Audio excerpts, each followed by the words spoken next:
Ya, pemirsa, penyelenggaraan konferensi tingkat tinggi G20 akan mencapai puncaknya di Pulau Dewata tercatat mampu menyerap sekitar 33.000 pekerja di berbagai sektor dan juga UMKM. Bahkan presidensi G20 diprediksi dapat memberikan kontribusi hingga 7,4 triliun rupiah terhadap produk domestik bruto. Penyelenggaraan main events dan side events konferensi tingkat tinggi G20 yang akan dipusatkan di Provinsi Bali pada 15 dan 16 November 2022 tercatat secara total menyerap 33.000 pekerja di sektor transportasi, akomodasi, meeting, incentive, convention and exhibition, serta usaha mikro kecil dan menengah atau UMKM. Bahkan realisasi tersebut meningkat 2 kali lipat dibandingkan penyelenggaraan annual meeting pada 2018 lalu.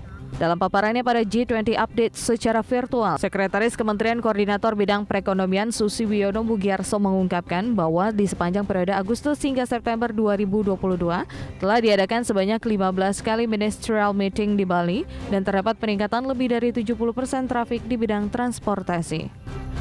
Penyelenggaraan event ini juga meningkatkan eksposur kita, eksposur Indonesia di mata dunia, tidak hanya terkait dengan substansi sangat jelas sekali, leadership Indonesia sangat dipandang di dalam menyelesaikan berbagai tantangan global. Mungkin panjang sekali kalau cerita kondisi sekarang di tingkat global, bagaimana ada krisis pangan, krisis energi, krisis keuangan, ada cost of living crisis dan sebagainya. Jadi sangat kompleks sekali, tapi intinya leadership Indonesia betul-betul diakui. Nah, di sisi yang lain, selain masalah substansi, penyelenggaraan ini juga sangat mendatangkan manfaat yang besar sekali buat kita dan juga buat mendorong beberapa pertumbuhan ekonomi di sektor-sektor yang terkait langsung di dalam penyelenggaraan acara ini. Sementara itu, pemerintah meyakini gelaran KTT G20 dapat memberikan kontribusi sekitar 7,4 triliun rupiah terhadap produk domestik bruto, termasuk peningkatan konsumsi domestik hingga 1,7 triliun rupiah.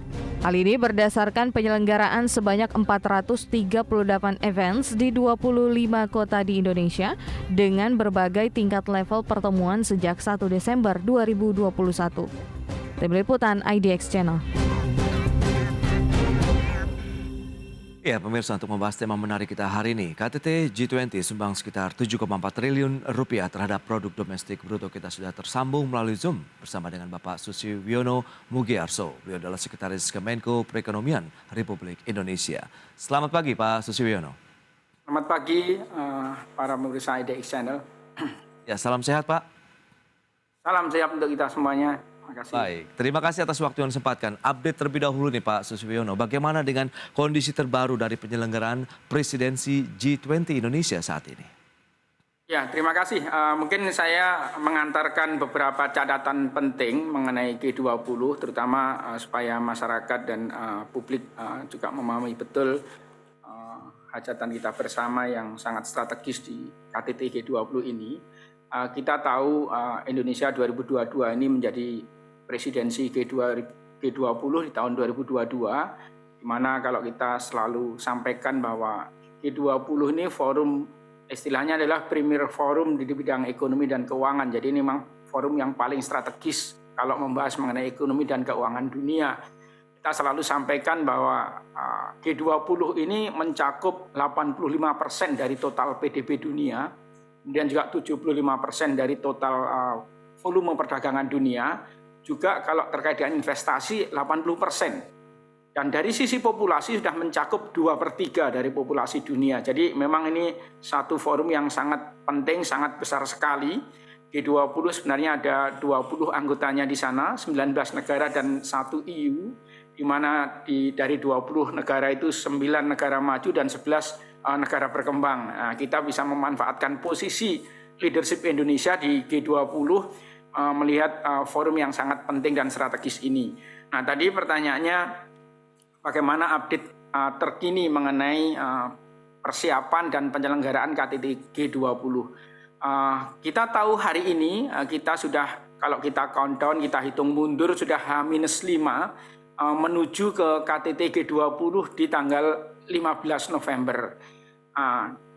Selain itu, selain KTT G20-nya di 15 November nanti, mulai hari ini kita sudah akan mulai membuka pertemuan keempat Serpa G20, jadi di tingkat Serpa, kira-kira tanggal 10 sampai tanggal 14 nanti, Serpa seluruh negara anggota G20 dan juga negara-negara undangan dan organisasi internasional, semuanya akan melakukan pertemuan keempat di tingkat Serpa.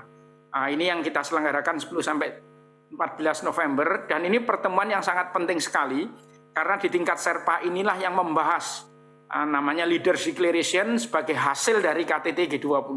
Jadi kalau kita lihat sepanjang 1 tahun ini kita sudah melakukan berbagai rangkaian kegiatan, ujungnya nanti di KTT dan substansinya ada di Leaders Declaration ini sebagai output dokumennya yang menjadi tugas dan kewenangan dari Serpa untuk membahas Leaders Declaration ini.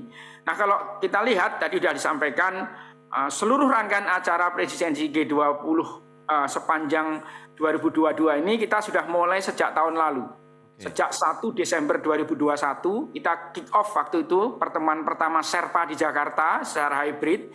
Nah sampai hari ini jumlah total eventnya seperti disampaikan Mas Prastyo tadi kurang lebih 438 event sampai dengan KTT.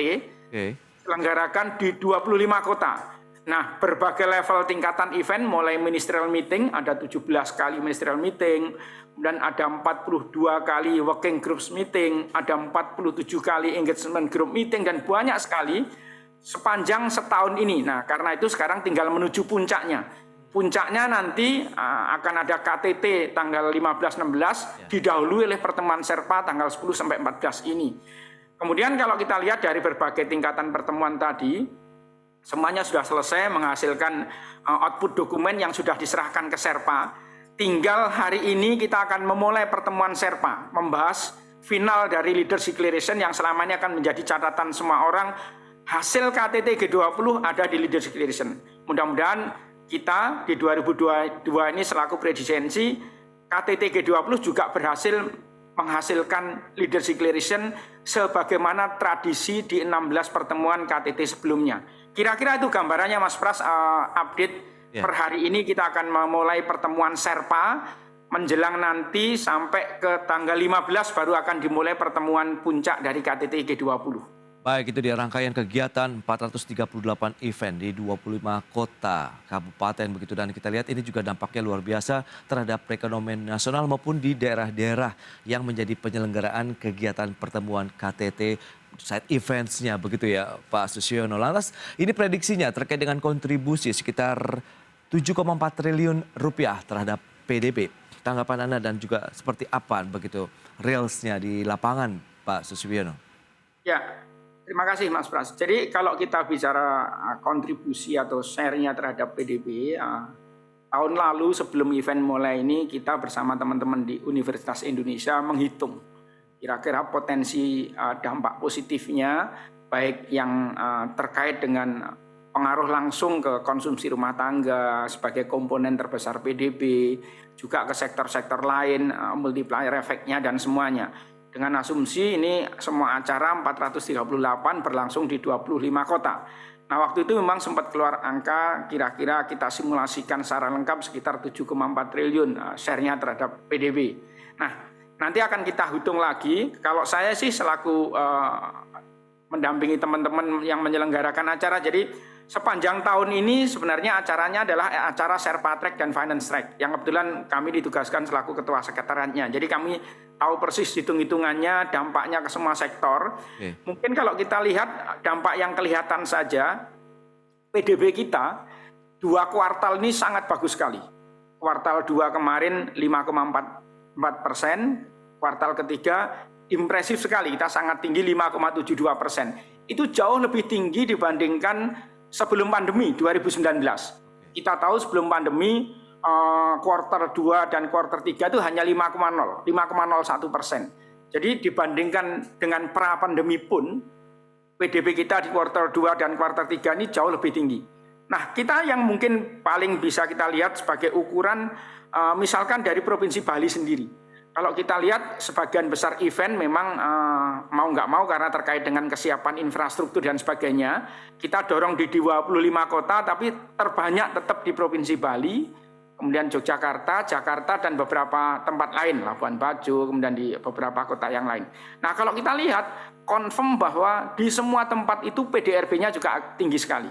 Nanti kita akan lihat angka-angkanya, kita omongin mengenai Bali, sektornya apa saja, itu confirm bahwa event ini betul-betul mendorong pertumbuhan PDRB secara regional. Kalau kita lihat juga pertumbuhan spasialnya Bali juga meningkat sangat tinggi dibandingkan dengan kuartal yang lalu, apalagi dibandingkan dengan 2020 dan 2021 yang Bali itu kontraksi double digit. Nah, sekarang pertanyaannya, kontribusi nyata event ini terhadap PDB nasional kita maupun PDRB di daerah itu, nanti akan kita lihat per sektoral kita bicara. Confirm bahwa di kuartal 3 ini Mas Pras, yang paling tinggi tumbuhnya adalah sektor transportasi dan akomodasi. Nanti kita bedah satu persatu. Dari angka-angka ini kami akhirnya menyimpulkan yakin mungkin akan lebih tinggi dari angka itu kontribusinya ke PDB. Demikian Mas Pras. Berikut ini kembali kami sampaikan infografik untuk Anda terkait dengan prioritas utama dari presidensi G20 Indonesia.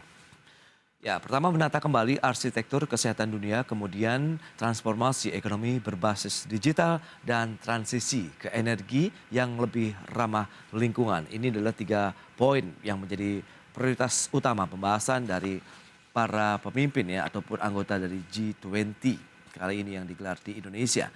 Berikutnya, nilai ekonomi dari rangkaian 438 kegiatan yang sudah digelar dari KTT G20 di Indonesia apa saja? Ya, peningkatan konsumsi domestik ini sekitar 1,7 triliun rupiah. Kemudian penambahan PDB nasional tadi juga sudah diulas bersama dengan Bapak Susilo, 7,4 triliun rupiah.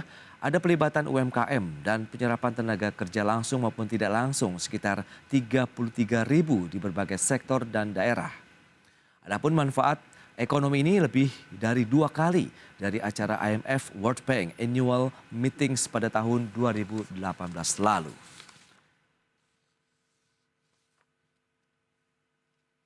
Baik, langsung saja kita berbincang kembali bersama dengan Bapak Susilo Mugiarso.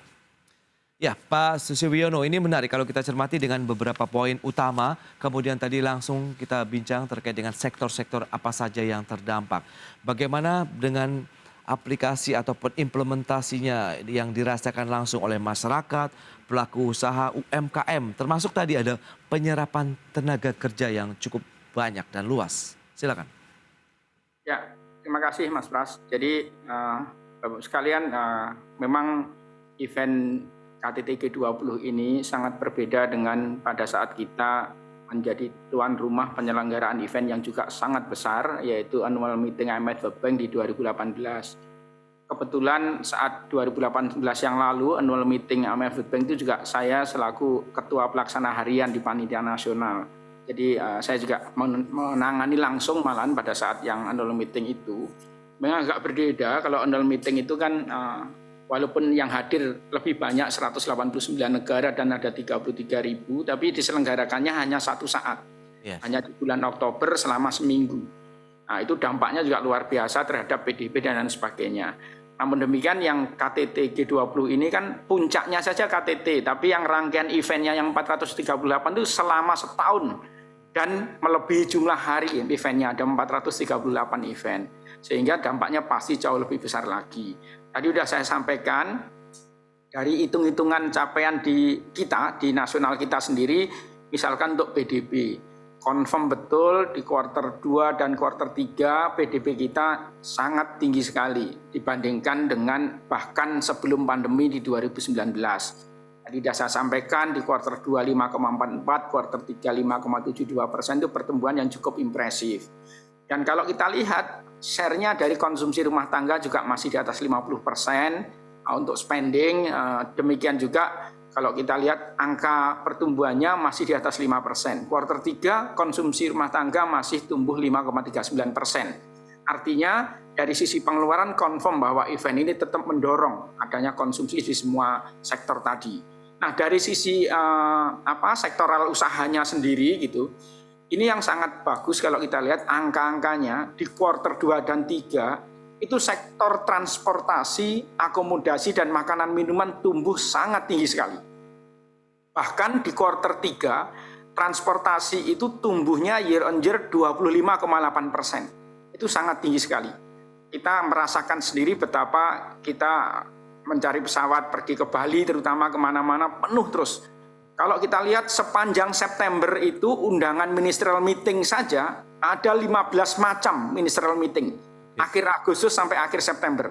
Bali penuh semuanya, semua negara ke sini di tingkat menteri kan gitu. Nah, juga sektor akomodasi makanan minuman itu confirm kuartal 3 saja masih tumbuh 17,8%. Artinya hampir sektor-sektor yang memang berkaitan langsung dengan penyelenggaraan event G20 itu tumbuh luar biasa.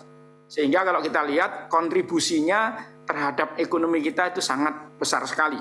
Nah tadi pertanyaannya terkait dengan ketenaga kerjaan dan sebagainya. Memang pada saat kita bicara dengan UI menghitung kira-kira berapa potensi penyerapan tenaga kerja, kita hitung baik yang langsung maupun tidak langsung. Tapi kalau kita lihat angka TPT, tingkat pengangguran kita, itu kita lihat di Agustus 2022 karena surveinya kan setahun 2 kali di Februari dan di Agustus. Agustus 2022 kemarin sudah mulai ke angka 5,86% dibandingin Agustus tahun lalu yang masih 6,49%. Dan juga kalau dari sisi jumlah tingkat pengangguran terbuka kita Agustus kemarin 8,4 juta, kalau bandingin di Agustus yang lalu 9,1 juta. Jadi banyak perbaikan di sisi ketenaga kerjaan juga. Dan tadi yang saya sampaikan, angka-angka di sektor transportasi itu luar biasa. Kalau kita ngomongin kunjungan wisatawan Wisman misalkan, ini sekarang ini sudah 2,2 juta Januari sampai September. Bandingkan dengan tahun lalu periode yang sama hanya 86 ribu. Jadi lipatnya udah sekian kalinya. Kalau dihitung growth-nya year on year 2.500% lebih. Karena dari 86 ribu ke 2,2 juta. Demikian juga angkutan udara. Penumpang kalau tahun lalu itu bulan September katakan itu hanya 0,05 juta. Sekarang udah 0,92 juta. Akhirnya 1 jutaan sudah di dalam 1 bulan ini. Itulah yang kita sampaikan bahwa sekian banyak rangkaian event G20 itu dampaknya langsung dan nyata terhadap ekonomi kita. Sehingga kalau kita simpulkan hampir semua sektor utamanya transportasi, akomodasi, makanan minuman tumbuh luar biasa karena pengaruh event G20 ini. Demikian Mas Pras. Oke, kalau kita bicara mengenai kesiapan dari pelaku usaha ataupun mereka yang terlibat dalam gelaran KTT G20 dan pemerintah daerah, sejauh mana sinergi yang sudah berlaku hingga saat ini, Pak Suswiono? Ya, bagus sekali ini. Jadi kalau kita lihat gelaran G20 ini sejak awal kita menerima handover dari Troika atau presidensi sebelumnya, yaitu Italia di 2021 yang lalu, kita sudah langsung maraton menyiapkan dengan seluruh KL di pusat, Pemda, kemudian juga dunia usaha dan masyarakat. Tidak hanya di sisi penyelenggaraan, demikian juga di sisi substansi. Nanti kalau kita bicara mengenai substansi, karena sebenarnya Mas Pras tugas kami lebih banyak menangani substansi, sedangkan untuk bidang dukungan acara itu di tempat Pak Menko Marves dan Pak Mensesnek. Tapi kalau kita lihat pelibatan Pemda, masyarakat dan sebagainya, di sisi substansi pun masyarakat, publik juga dilibatkan, terbukti dengan adanya selain working group, jadi ada ministerial meeting, ada working group, 12 macam working group, mulai dari urusan agriculture sampai ke trade, industri, investment, kemudian tourism dan sebagainya. Juga ada namanya engagement group yang non-government. Itu mulai isu-isu mengenai Women 20, Youth 20, kemudian isu-isu yang terkait dengan di luar urusan pemerintah, semuanya masuk, termasuk urusan labor dengan serikat pekerja, kita akomodasi semuanya. Jadi substansi pun seluruh komponen masyarakat kita libatkan di dalam berbagai engagement group.